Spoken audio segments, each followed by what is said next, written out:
бөбекжайы тәуелсіздік 30 жылдығына орай челленджді Калудон ауылының Ақбота бөбекжайынан қабыл алып, Первомайка ауылының бөбекжайына жолдайды.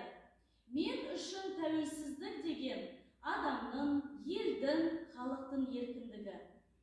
Мен қазақпын, биікпін, байтақ елмін.